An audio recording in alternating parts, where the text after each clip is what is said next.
सभी भक्तजनों को सब प्रेम नमन। तो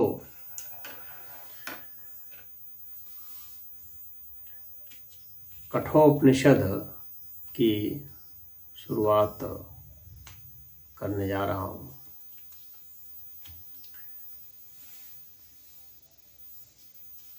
आज कठोपनिषद पर इस शब्द पर ही कुछ कहता हूँ।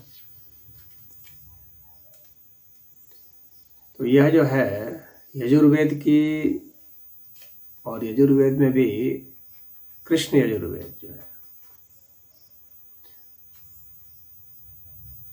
उसकी शाखा है। और ये जो कठ ऋषि थे वे ही इसके प्रवर्तक माने गए हैं। कठ ऋषि वैशंपायन ऋषि के शिष्य बताए जाते हैं।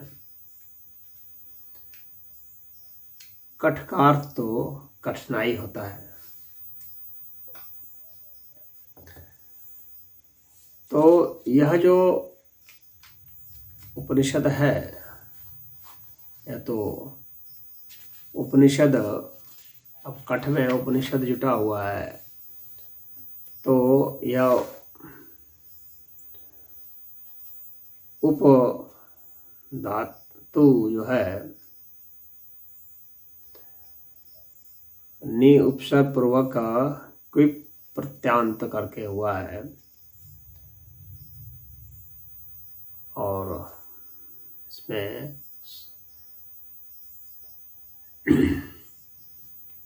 सद धातु का ही प्रयोग हुआ है। उप का अर्थ नीचे हो जाता है। तो और कुछ लोग यहाँ जो है सद है, तो यह सद जो है कुछ बैठने के अर्थ में बताते हैं कि नीचे बैठने के अर्थ में, लेकिन सद जो है वह इस अर्थ में भी बताया जाता है कि यह जो अग्नि विद्या है, यह अग्नि विद्या जो कि हमें ब्रह्म विद्या को प्राप्त कराती है। हमें बराबर जन्मने, गर्भ धारण करने, इस तरह के जो उपद्रव वाले चीज़ें हैं, इससे मुक्ति दिलाती है, इसका शिथिलीकरण करती है, इसको जो है इसका अवसादन करती है, इसको नष्ट करती है और हमें गति देती है, ऊर्ध्व गति देती है। तो यह उपनिषद है। इसमें विशरण होता है, अर्थात नाश किया जाता है। किसका? तो इससे सांसारिकता का, अविद्या का, इसमें संसार का बीज पड़ता रहता है। बार बार हम जन्मते रहते हैं, मरते रहते हैं, उस तरह का नाश किया जाता है। तो इस तरह के जितनी भी चीज़ें हैं जो हमारे संस्कार में बनते हैं, जो हमें प्रवृत्त कराते हैं, बार बार जन्म लेने को विवश करते हैं, तो कभी हम स्वर्ग में जाते हैं, कभी नरक में जाते हैं, कभी कहाँ जाते हैं, कभी धरती पर आते हैं, तो इन सब से हमें मुक्ति दिलाता है। तो ये ब्रह्म प्राप्त की विद्या का यह उपनिषद है। और इसमें देखेंगे कि जो यम है, इसके उपदेशक जो है वो यम है। और यम का जो अर्थ होता है वह जो हम सत्य और अपरिग्रह, अस्तेय, ब्रह्मचर्य और अहिंसा, इनका जो ग्रुप बनता है, इसका जो वर्ग बनता है, एक कैटेगरी बनती है, उसको यम कहा जाता है। लेकिन यहाँ पर आप उसको आप यह मानिए कि सूर्यपुत्र हैं, यानी सूर्यपुत्र मतलब ज्ञान के पुत्र, आत्मा के पुत्र हैं, तो वे यम है। तो वे ब्रह्म विद्या के भी आचार्य हैं, क्योंकि आत्मा ही हमें प्रकाशित कर सकती है, आत्मा ही हमें सिखा सकती है, इसीलिए वही आचार्य है।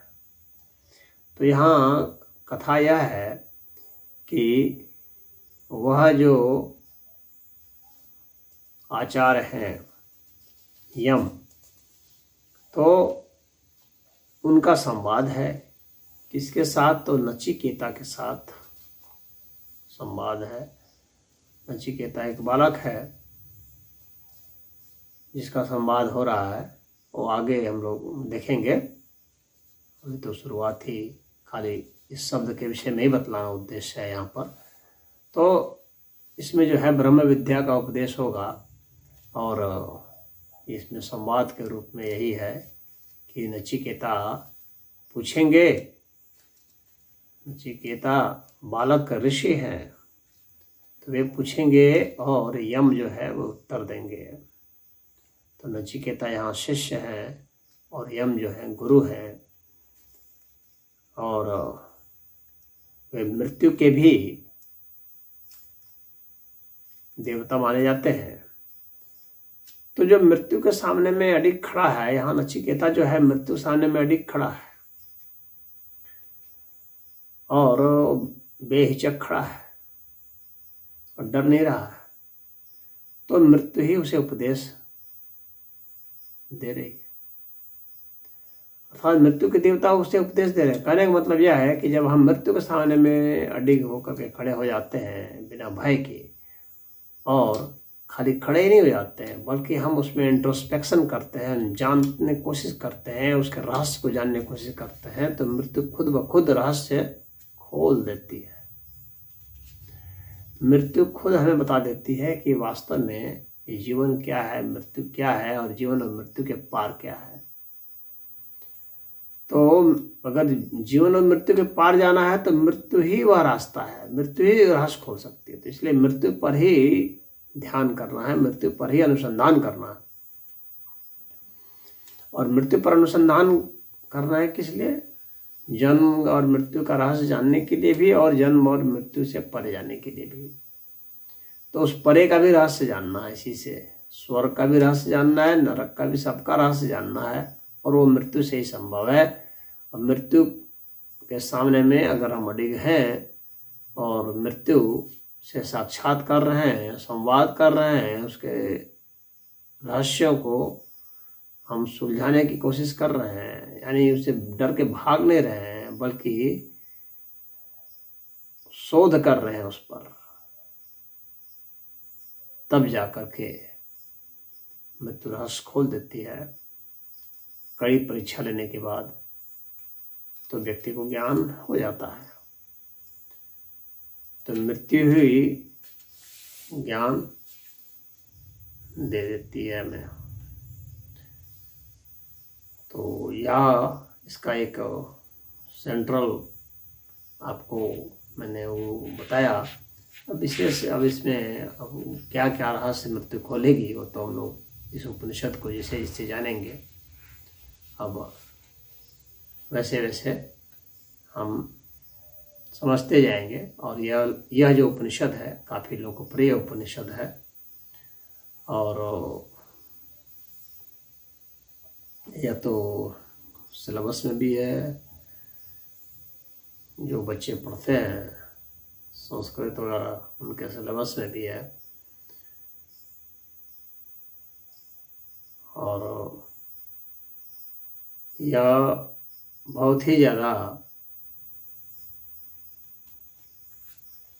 मान्य और प्रमाणिक है, तो इसलिए इस उपनिषद का बहुत महत्व है। तो मैंने चयन किया है, आप लोग जो है ताकि इसको अच्छा से समझ सकेंगे। हरि ओम।